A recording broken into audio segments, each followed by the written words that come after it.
आप देख रहे हैं मन संदेश और मैं हूं आपके साथ नफीसा खान। अपनी डूबती नैया बचाने के लिए भारतीय जनता पार्टी को मुसलमानों की याद आ गई है। जी हाँ साथियों, नरेंद्र मोदी जी की बीजेपी जो खुले तौर पर ये दिखाती रही है कि वो मुसलमान विरोधी है या फिर मुसलमानों को नापसंद करती है, अब अपनी डूबती नैया यानी कि जो 240 पर केंद्र में आ गई है और राज्यों के अंदर जो चुनाव है उसमें कहीं हार का सामना ना करना पड़ जाए, इसीलिए अब भारतीय जनता पार्टी के तमाम लीडर्स खुद पार्टी मुसलमानों के सामने झुक गई है और मुसलमानों को याद करने लग गई है। अब भारतीय जनता पार्टी इस तैयारी में है कि कैसे भी कर मुसलमान वोटर्स को लुभाया जा सके, इसी के लिए अब रणनीति तैयार की जा रही है। साथियों, एबीपी न्यूज के हवाले से मैं आपको बताती हूँ कि कैसे अब बीजेपी मुसलमानों में अपनी पैठ बनाने के लिए अब एक रणनीति तैयार कर रही है, खासकर उत्तर प्रदेश के अंदर। वो उत्तर प्रदेश साथियों जहां पर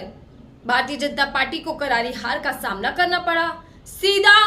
जहां 400 पार का नारा दे रहे थे, जिस यूपी के भरोसे वो अपनी गाड़ी आगे लेकर चल रहे थे, उसी यूपी वालों ने उनकी गाड़ी में पंचर कर दिया। डबल इंजन सरकार को एक इंजन पर लाकर छोड़ दिया। अब उसी यूपी के अंदर इस तैयारियों में है कि कैसे भी कर जो मुसलमान समाज के लोग हैं उनको अपनी ओर लाया जा सके। उत्तर प्रदेश के अंदर एक अभियान की शुरुआत की जा रही है। आज लखनऊ के अंदर बैठक है, तमाम यूपी सरकार के जो मंत्री नेता हैं वो शामिल होंगे और उस बैठक में ये खाका तैयार होगा कि कैसे हम आगामी जो 10 सीटों पर उपचुनाव होने हैं और जो 2027 का विधानसभा चुनाव है उसमें कैसे भी कर हम मुसलमानों तक पहुंचे और मुसलमानों को कैसे अपने खेमे में लाया जा सके। साथियों,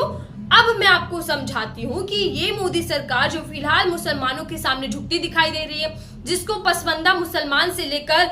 मुसलमान धर्म गुरु तक याद आ रहे हैं और उनकी सलाह लेने की भी बात यहाँ पर सामने आई है कि कैसे आप धर्म गुरुओं से मिलेंगे और उनसे सलाह लेंगे कि किस तरह से काम किया जाए, कैसे मुसलमानों को भी बीजेपी के वोटर्स लिस्ट में शामिल किया जाए। लेकिन ये जो पूरी खबर सामने आई है इसको केवल और केवल एक राजनीतिक दांव पर ही देखा जा रहा है, यानी कि बीजेपी ने राजनीतिक दांव चल दिया है ये समझा जा रहा है। क्योंकि साथियों, जहां केंद्र के अंदर बीजेपी की ये हालत हो गई है कि मोदी सरकार से सीधा एनडीए सरकार का गठन हुआ और मोदी जी अब 2 बैसाखियों के सहारे अपनी सरकार को चला रहे हैं। ना जाने वो सरकार कब गिर जाए, ये खतरा भी मोदी जी को रात दिन लगा रहता है। ये जो टेंशन है उनकी इतनी ज्यादा बढ़ गई है कि अब वो कहीं ना कहीं इतना अंडर कॉन्फिडेंस आ गए कि अब उनको ये लग रहा है कि कहीं राज्यों में भी उनकी हालत खराब ना हो जाए, कहीं राज्यों से भी वो हाथ ना धो बैठे। इसलिए अब उत्तर प्रदेश से शुरुआत कर दी गई है कि कैसे भी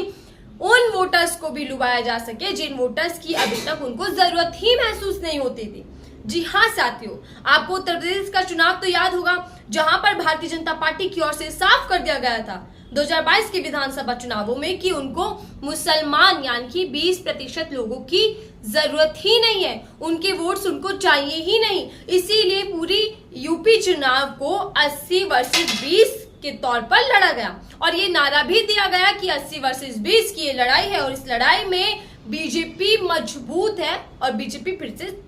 सरकार बनाने जा रही है। इसी के साथ साथियों, आपको अयोध्या वाला मामला भी याद होगा। अयोध्या के अंदर जब लोकसभा चुनावों में बीजेपी की करारी हार होती है तो बीजेपी का वो मुद्दा राम मंदिर वाला भी पूरी तरीके से फ्लॉप साबित होता दिखता है, जिस मुद्दे के जरिए भारतीय जनता पार्टी पूरे देश में प्रचार कर रही थी और ये नारा दे रही थी कि इस बार 400 पार।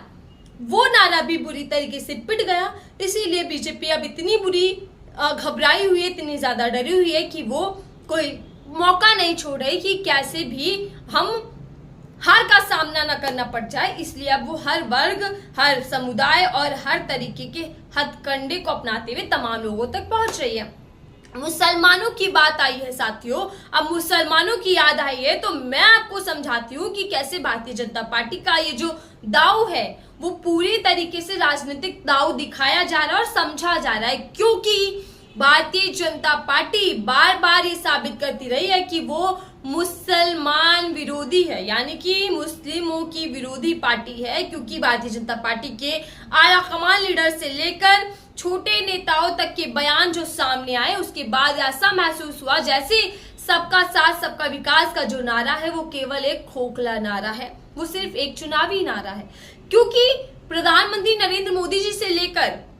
आम व्यक्ति तक जो उनके नेता में सबसे छोटा कद रखता है, उस नेता के बोल भी कई बार मुसलमानों को लेकर बिगड़े थे। हाल ही में लोकसभा चुनाव हुआ, उस चुनावों के अंदर पीएम मोदी ने कैसे कहा था कि जिनके ज्यादा बच्चे होते हैं, बिना नाम लिए मुसलमानों पर अटैक किया था, जिस अटैक के बाद पीएम मोदी की किरकिरी हुई, तमाम लोगों ने इसका विरोध किया और इस विरोध के चलते ये हालत भी हुई कि बीजेपी लोकसभा चुनावों में ऐसे हालात पर पहुंच गई कि बहुमत का आंकड़ा जो होता है वो भी नहीं छू पाए। अब मैं आपको बताती हूँ बीजेपी के अन्य नेताओं के बारे में कि कैसे उन्होंने एक के बाद एक मुसलमानों के प्रति अपनी नफरत को उजागर किया और जग जाहिर किया। मुसलमान संसद के अंदर जलील किए गए, वो भी बीजेपी नेता द्वारा। रमेश बिदूड़ी जी जो कि पूर्व सांसद थे बीजेपी की ओर से, उन्होंने एक मुस्लिम सांसद पर आपत्तिजनक भद्दी टिप्पणियां की थी, वो भी संसद के अंदर खड़े होकर उनके पूरे समुदाय को टारगेट किया था और तमाम हदों को लांघते हुए पार करते हुए उन्होंने मुसलमानों को गालियां तक दी थी,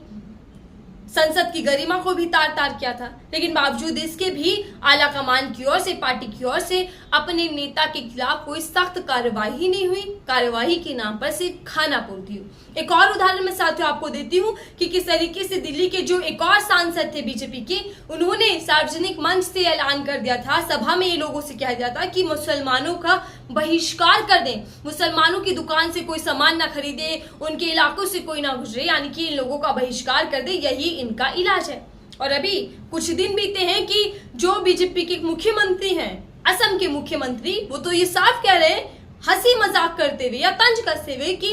मियां भाई जो होते हैं उन लोगों को मैं किसी भी तरीके का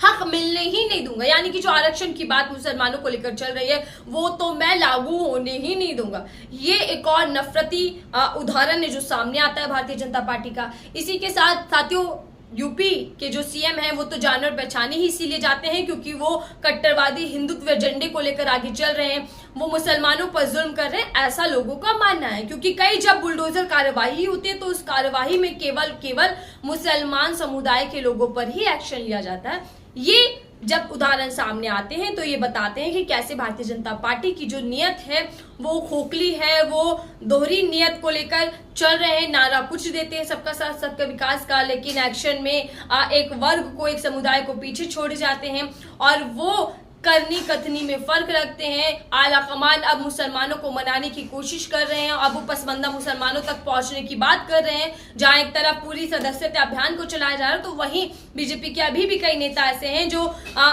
थमने का नाम ले रहे, मुसलमानों के खिलाफ बयानबाजी को रोकने का नाम नहीं ले रहे, वो अभी भी अपने अंदर जो आग है, जो नफरत है मुसलमानों के खिलाफ, वो खुलेआम दर्शा रहे हैं। तो अब ऐसे में सवाल यही है दोस्तों कि क्या ये जो मुसलमानों की याद आई है, जो मुसलमानों के बीच जाने की बीजेपी बात करे, वो केवल और केवल क्या सिर्फ चुनाव जीतने के लिए है और अपनी जो सत्ता है उसे बचाने के लिए, या वाकई सबके साथ सबके विकास के नारे को सफल और सच साबित करने के लिए दिशा में काम हो रहा है? बहरहाल आपकी राय क्या हमसे साझा कीजिएगा और बताइएगा कि आपको हमारी अमन संदेश की रिपोर्ट कैसी लगी। अपनी राय साझा कीजिएगा। फिलहाल के लिए दीजिए इजाजत।